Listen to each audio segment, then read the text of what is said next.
হ্যাঁ, তোমার আন্টির সঙ্গে এই কথাটাই আলোচনা করছিলাম আর কি। কি? না, ওই বলছিলাম ভাগ্যিস ধ্রুব ছিল, আর ধ্রুব ছিল বলেই মনকে এতটা সামলানো গেছে। ওর জীবনের চরম দুঃখের সময়টাতে, চরম অপমানের সময়টাতে তুমি ওর পাশে ছিলে বলেই হয়তো ও আবার মাথা উঁচু করে দাঁড়াতে পেরেছে। সময় হলো সবচেয়ে বড় কাউন্সিলর। সময় মানুষকে সব ভুলিয়ে দেয়। সময় মানুষকে অনেকটা নিরাময় করে তোলে। তোমার আন্টির সঙ্গে আরও একটা ব্যাপারে আলোচনা করছিলাম। ওই তোমাকেও বলেছিলাম যে তুমি হচ্ছ মনের উপযুক্ত আর কি। জানি না কথাটা বলে কোনো অন্যায় করেছি কিনা, কিন্তু কথাটা যে বলেছি এটা তো সত্যি। জানো ধ্রুব, মেয়েটার কথা ভেবে হঠাৎ হঠাৎ মাঝরাতে ঘুম ভেঙে যায় আমার। ভয়ে শরীর হিম হয়ে আসে। ভাবি, আমারও তো বয়স হচ্ছে, কখন কি হয়ে যায়। আর আজকাল তো নিয়ম মেনে মৃত্যু আসে না মানুষের, অনেকেই তো অকালে চলে যায়। আর সত্যিই যদি আমার সেরকম কিছু হয়ে যায় তাহলে মেয়েটার কি হবে? কার কাছে রেখে যাব ওকে? একটা অসম্পূর্ণ জীবন মেয়েটার আমার। একটু যদি কোনো আশ্বাস পেতাম তাহলে। আঙ্কেল, আমি না মানে তোমাদের দেখলে মানে মনে মনে তোমাদের এই সম্পর্কের পরিণতির আকাঙ্ক্ষা জাগে মনে, এই আর কি। আপনার মেয়েকে আমার চেয়েও বেশি আপনি খুব ভালো করে চেনেন। ওর ইচ্ছের বাইরে এত বড় একটা সিদ্ধান্ত আমার মনে হয় না সেটা সম্ভব কোনোভাবেই। আমি তো অপেক্ষা করছি, আর আমার চরিত্র অন্য কাউকে দিয়ে জোর করে কিছু করি নেওয়াটা অ্যাকসেপ্ট করে না। জানি বাবা, তবুও আশা নিয়ে বসে আছি। বাবা তো বুঝতেই পারো। আমি জানি যে কমলিকার জীবনে আমি অপরিহার্য হয়ে উঠছি, তবে স্বামী হিসেবে অপরিহার্য হয়ে উঠছি কি না সেটা আমি এখনই বলতে পারবো না। আমার মনে হয় মেয়েটা আমার অচিরেই বুঝতে পারবে। জানো ধ্রুব, আমি ওর সেই সুমতির অপেক্ষায় বসে আছি। ওর জীবনে একটা মারাত্মক টান। এই টানটা যে অস্বাভাবিক সেটা তো বলতে পারি না, তবে আমার মনে হয় যে অর্চিকে পাওয়ার ক্ষেত্রে ওর বোধহয় কোনো একটা বাধা ছিল, সেই জন্যই অপ্রতিরোধ্য টান। দেখুন, আমরা কোনো একটা জিনিসকে খুব সহজে পেয়ে গেলে তো এরকম টান অনুভব করি না, করি কি? করি না। তাই যতদিন না এই টানটা স্থিমিত হচ্ছে ততদিন ও ওর নিজের জীবন নিয়ে নতুন করে কিন্তু কিছু ভাবতে পারবে না। ধ্রুব, মেয়ের বাবা হিসেবে আমি হয়তো একটু বেশি জোর খাটিয়ে ফেলছি তোমার উপরে, একটু বেশি চাপিয়ে দিচ্ছি। কিন্তু তুমি তো আমার কন্ডিশনটা বোঝো। আমি তো মেয়ের বাবা, দুটো মেয়েরই বাবা। আর এই অবস্থায় আমার চেয়ে বেশি অসহায় আর কে আছে বলো তো? তাই তোমাকে বলছি, তোমার হাত দুটো ধরে বলছি, জানি তোমার অসীম ধৈর্য, কিন্তু তোমার যেন ধৈর্যচ্যুতি না ঘটে।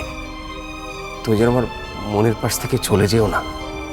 আঙ্কেল, এই জীবনে কোনো কোনো ব্যাপারে মানুষের নিজের উপর কন্ট্রোল থাকে না। আপনার মেয়ের পাশ থেকে চলে যাওয়ার ব্যাপারটাও ঠিক সেরকমই নিয়ন্ত্রণহীন। ওটা আমি চাইলেও কখনো পেরে উঠি না। আর যদি পারার হতোই তাহলে হয়তো অনেকদিন আগেই পারতাম। ধ্রুব, চলুন আমি আপনাকে ড্রপ করে দিয়ে একবার কোর্টে যাব। হ্যাঁ, কদিন তোমার যা ক্ষতি হয়ে গেল। ক্ষতি কিছু হয়নি। ইনফ্যাক্ট কমলিকার পাশে প্রায় 24 ঘন্টা থাকাটা আমি মনে করি আমি মনে করি সেটা ক্ষতি নয়, সেটা লাভের। এই যে প্রত্যেকটা মুহূর্ত ওর সঙ্গে থাকা, এটা যে কোনো ক্ষতির চেয়ে লাভেরই হলো।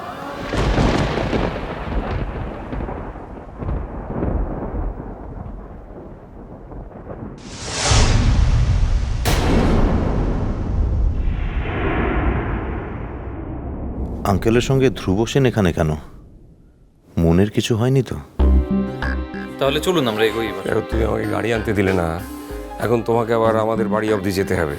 তবে একটা কথা তোমায় বলে দিচ্ছি, আমাদের বাড়ি গেলে কিন্তু না খেয়ে আসা যাবে না।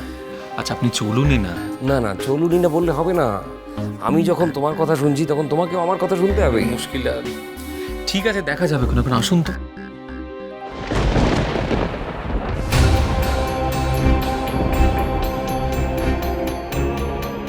হ্যাঁ চলো।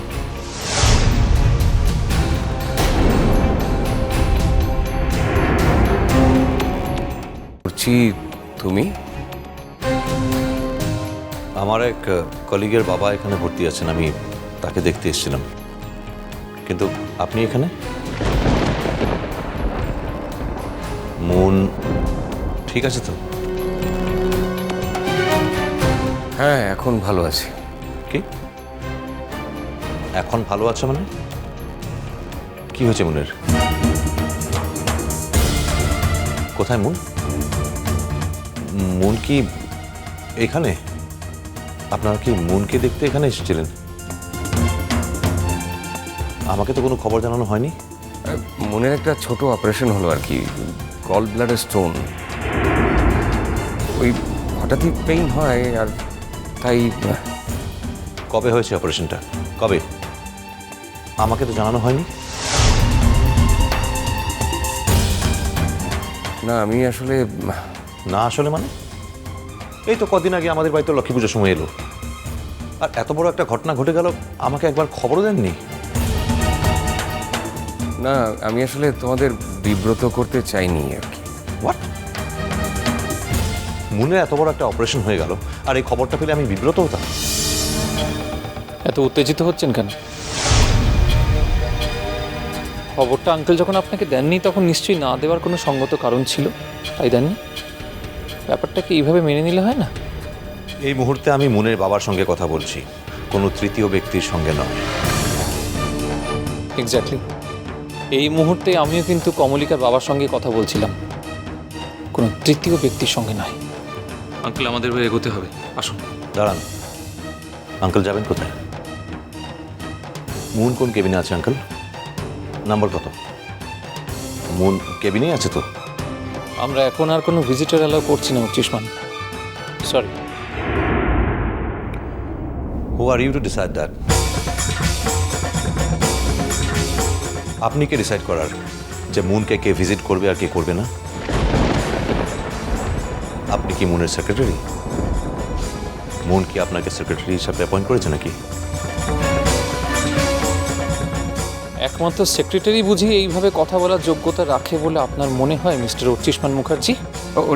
ওরছি সরময়, এই মনের খুবই ক্রিটিক্যাল কন্ডিশন হয়েছিল তো, তাই একটু নানা রকম রেস্ট্রিকশন আছে আর কি। মুনের বেড নাম্বার কত?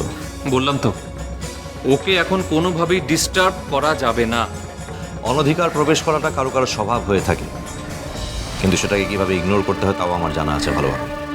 আঙ্কেল চলুন, আপনার কি খুব দেরি হবে? শোনো বলছি, সত্যিই মনের কাছে যাওয়ায় নানা রকম রেস্ট্রিকশন আছে। তার চেয়ে বরং ভালো হয় ও সুস্থ হয়ে বাড়ি ফিরে গেলে আমি তোমাকে জানাবো। আপনার কি মনে হয় আঙ্কেল, যে আপনি না জানালে এই হাসপাতালে মুন কোথায় আছে আমি জানতে পারবো না? আপনি কেন বুঝতে পারছেন না যে উনি চাইছেন না আপনি এখানে থাকুন? অনধিকার প্রবেশ করা আপনার স্বভাবের একটা ইম্পর্টেন্ট পার্ট দেখতে পাচ্ছি মশাই।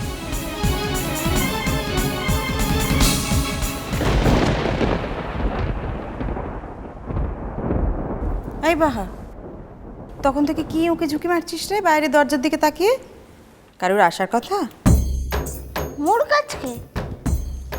কাছকে আর কে আসবে বুল? এমনি এমনি পাড়ার প্রেসিডেন্ট হলেন উনি। পাড়ার ছেলে ছোকরাগুলোকে তেল মেরে তো প্রেসিডেন্ট পদটা বাগিয়েছেন। একটু সত্যি কথা বলবো? একটু কোথায় মো বেশ ভালো করেই বুঝতে পারি মো প্রেসিডেন্ট হইছে বলে না তুদিকার নীলা জ্বালাটা ধুড়াছে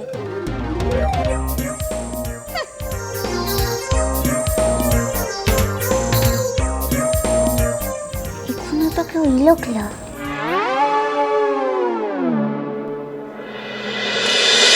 মিষ্টি কুটু মিষ্টি কুটু মিষ্টি কুটু